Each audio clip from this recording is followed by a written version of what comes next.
Hey everyone, Tony Junko here at Cressy Performance, and I wanted to really briefly discuss some common mistakes that guys do where they carry and some simple cues that we use here to help clean up people's carry technique.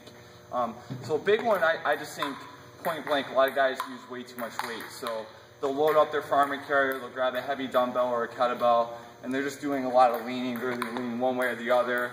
And a lot of things too we have to be pretty cognizant of, especially in the general population and the meathead population, the guys that lift a lot of heavy stuff and they present with a more depressed shoulder and extended posture, is when they grab one of the heavy attachments, that weight is just going to pull them down even more. So that's something that we also want to be aware of as well. So some really simple cues that we use here to help clean up people's technique is to own their rib position. So basically what I mean by that is I don't want them to be extended out and have that rib flare and that extended posture. So one simple thing I say is to own your rib position.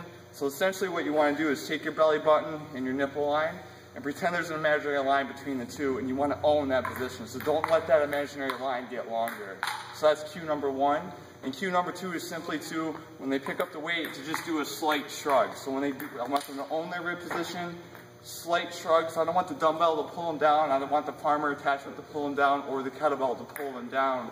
So I'll tell people to slight shrug, make sure they stay nice and upright, there shouldn't be any compensating, and to slow themselves down and think a little bit more heel to toe walk rather than really fast or really long strides. So the objective here is to prevent yourself from leaning over to any one side and to keep it as controlled as possible. So these are just some simple cues to use to clean up your carry technique, and hopefully you'll try them out today.